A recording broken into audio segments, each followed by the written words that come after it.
Fala galera, tudo beleza? Bem, estamos aqui novamente para trabalhar com o valor da cor, tá? Esse é o segundo vídeo que eu faço específico sobre o valor da cor, apesar de que hoje a gente vai ter uma abordagem um pouquinho diferente. Eu vou fazer um vídeo com a parte de explicação e a construção de um exercício relativamente simples, mas de extrema importância. Vou tentar também deixar os vídeos com menos de 15 minutos, tá? Para que a gente possa ter um aproveitamento aí e uma explicação também mais direta. O que acontece? Eu escolhi dessa vez a animação, tá? Com os pinguins de Madagascar. Apesar de que essas cenas são do primeiro filme de Madagascar, tá? São cenas de momentos aleatórios do filme, aonde eu vou falar um pouquinho sobre a questão do valor da cor. Só para poder lembrar, gente, eu falei no vídeo anterior e o valor da cor ele envolvia muito mais do que o preto e branco somente ou a direção da luz e sombra. Se você não assistiu o primeiro vídeo, a gente vai deixar o link aí da explicação, tá? E no final do vídeo também a gente vai ter as indicações para que você possa assistir o primeiro vídeo como complemento desse daqui. Se você já assistiu o primeiro vídeo, então esse daqui vai concluir o raciocínio que a gente trouxe no vídeo anterior. E o que acontece? No quesito de valor da cor, a gente tem a questão da iluminação pela ambientação, tá? No caso da cena que a gente tem aqui do filme de Madagascar, onde está envolvendo os pinguins, a gente tem uma cena de dia, é uma cena aberta, uma cena externa, onde a gente tem a iluminação do sol, o que faz com que toda a ambientação tenha uma iluminação mais clara. Como você pode identificar isso daí? Deixa eu trazer só a paleta aqui para vocês poderem ver. Abrindo a paleta aqui, como eu tinha falado, quando se trata de valor da cor, são os tons de cinza que a gente tem a trabalhar, que vai de 100 total iluminação até 0, que é sem iluminação alguma. Dentro dessa realidade, a gente pode separar 7 tons, que foi a recomendação que eu dei, tá? Para você poder fazer um equilíbrio aí, ter uma métrica mais ou menos de como está a intensidade das iluminações dentro da sua cena. No caso, essa cena aqui em especial, a gente consegue identificar uma iluminação que vem aqui do 100, a gente tem aqui do 100, deixa eu diminuir essa linha aqui, que ela está muito grande. A gente tem aqui, ó, do 100, que seria o branco, pelo menos até aqui o 60, certo? Então, só aqui a gente já tem 5 tons para poder trabalhar. Eu teria ainda mais a acrescentar aqui o 20% e 10%. Deixa eu botar aqui para cima, aqui para o lado e aqui para baixo. Para essa cena, a gente teria essa porcentagem de tonalidade aqui para trabalhar. Esse ajuste pode ser modificado, ele tem que ser todas as linhas sequenciais assim? Não, não precisa ser todas as linhas sequenciais. Eu poderia colocar aqui também, ó, por exemplo, do 90 ao 70, poderia puxar esse daqui para essa tonalidade daqui também, ó. Pronto, 40 e 50, vamos lá. Daria para puxar para essa tonalidade daqui também, porque a gente tem tanto os tons mais claros pelos pinguins como as próprias nuvens. A gente tem os tons medianos, que seria 40 e 50, o céu, a areia, a sombra da areia, e a gente teria os tons mais escuros, que seria o navio aqui na nossa direita, mais a âncora, certo? Mas você repara que a quantidade de tonalidade utilizada para isso daqui são 7. Esse daí é um ponto a ser trabalhado que te dá a condição de você fazer uma paleta de tonalidades rica para sua ilustração, certo? Com isso daí dá para você trabalhar a maioria das cenas claras que você tiver. Dificilmente a gente utiliza o 100% e o 0, tá? Você utilizando o 90% e o 10%, você já consegue trazer uma iluminação que seja o suficiente. Tá? Por exemplo, a gente tem aqui, ó, a paleta de cores aqui do lado, ó, a deslizante, tá? Vou pegar aqui no pinguim, ó, a parte mais clara, a gente teve aqui 85, não chegou nem ao 90. Se a gente vir para a nuvem também, ó, a parte mais clara da nuvem também tá batendo aqui, ó, 85. Se eu vim para a parte mais escura, ó, bateu 8, seria aqui a casa dos 10% ainda, certo? Então você tem esses pontos aí como referência principal para poder trabalhar as cenas, tá? A gente tem outras cenas aqui para poder mostrar, ó. Essa cena aqui já é um pouquinho mais escura, é uma cena clara ainda, certo? Você vê que o fundo dela tem uma predominância mais clara, certo? As tonalidades estão acima, acredito eu, dos 50%, ali, ó, 53%, certo? A gente estaria aí na casa dos 50%, tá? Então a gente teria uma cena de meio tom para claro, isso daqui é uma cena de tarde, tá? A gente teria uma outra cena aqui também, ó, mesmo esquema, do meio tom para o claro, tá?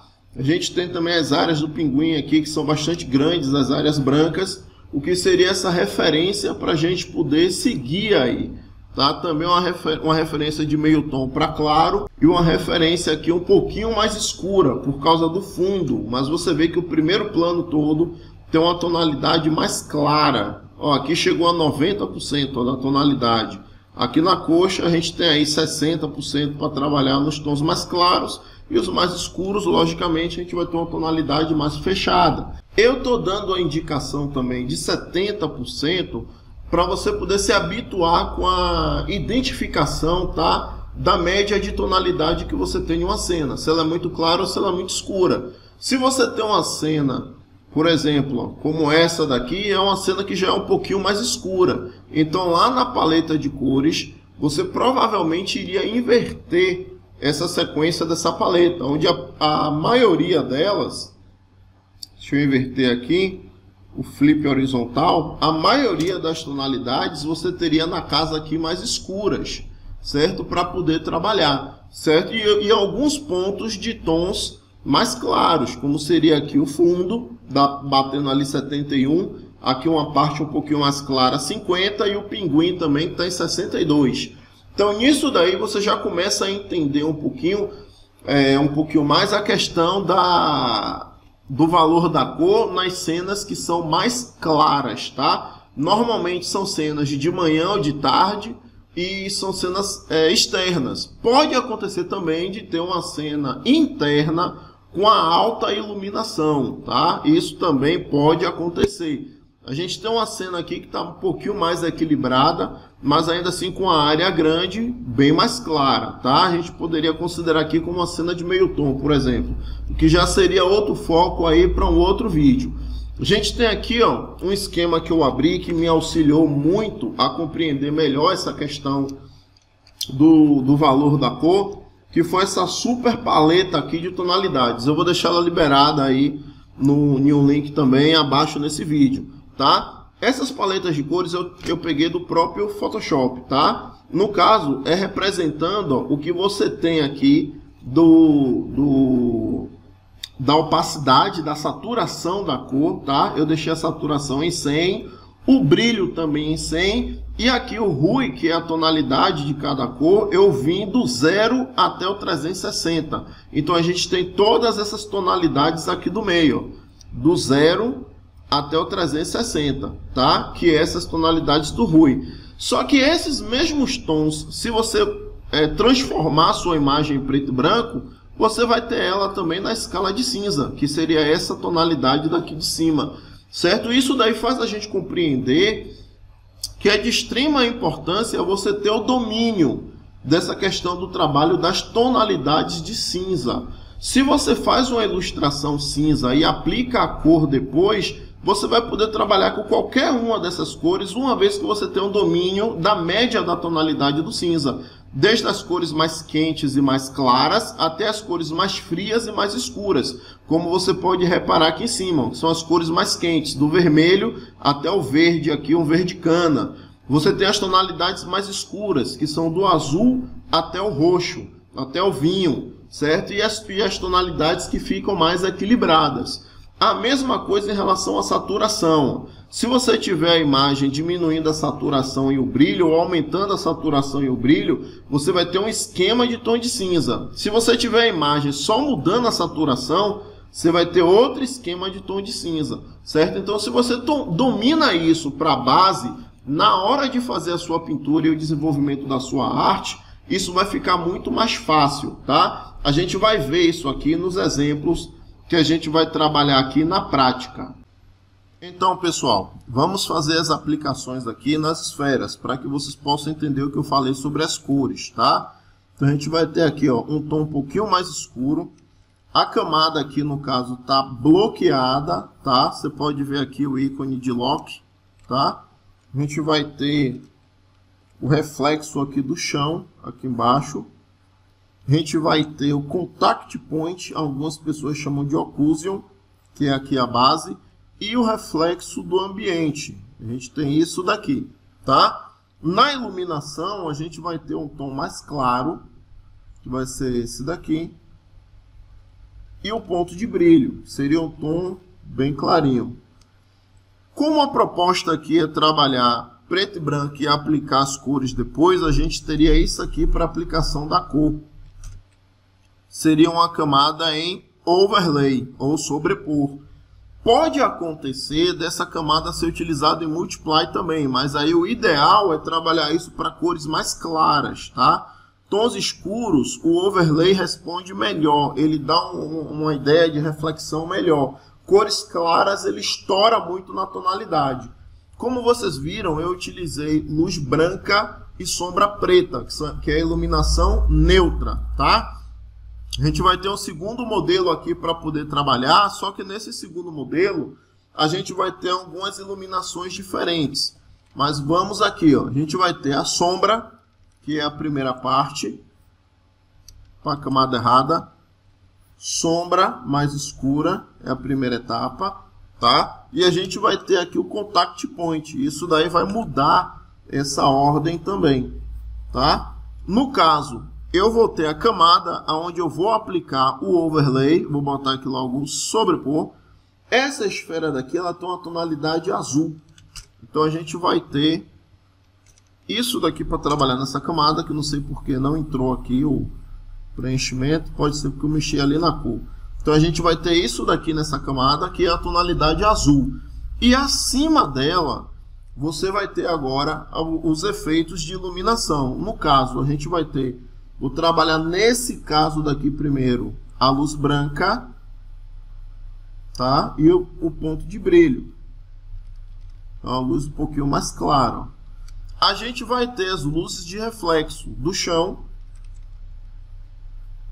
aqui que é o tom verde, e do céu, que é o tom aqui atrás, ó, mais amarelado. Então a gente já tem isso daqui para poder trabalhar, certo? Esse padrão é o padrão de iluminação em 3D, tá? A gente vai ter aqui, ó, um novo modelo, mesmo esqueminha. Deixa eu mudar só a iluminação do fundo. A gente vai ter um tom um pouquinho mais escuro, perdão, camada errada. A gente vai ter o tom aqui um pouquinho mais escuro, tá? Para a área de sombra, mesmo esqueminha, ó. Então a gente aí vai ter o efeito do brilho. No caso aqui é o efeito do brilho, não, o efeito da cor, perdão. Que no caso aqui é a cor amarela. A gente pode trabalhar aqui, ó, como multiply e como overlay. Só que você vê que o overlay, para as cores claras, ele estoura muito. Então, nesses casos, pode ser interessante você trabalhar pelo multiply em vez de trabalhar pelo overlay, tá? E a gente aí vai ter o mesmo esqueminha, ó. A iluminação é a luz branca que a gente está utilizando, então a gente vai ter o tom aqui, ó, um pouquinho mais claro. E a parte de brilho praticamente branco, que é uma cor também bem mais clara.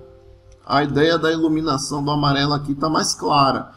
Eu utilizei as duas cores aqui, ó, em tons, em camadas normais, tá? Mas você pode fazer o teste com outros tipos de iluminação, tá? Como iluminação indireta, a gente teria aqui para o chão, o verde do chão, ó. Iluminação indireta para o azul do céu também. Isso daí traria umas tonalidades também interessantes para a nossa pintura, certo? Como eu falei, esse é um esquema de cores que é utilizado em pinturas para 3D, tá? Também utilizado para estilo de ilustração render, que é sem linhas. Pessoal, se esse vídeo te ajudou de alguma forma, não deixe de curtir, de compartilhar, de comentar, pois isso vai nos ajudar a trazer mais materiais, tá? Até a próxima.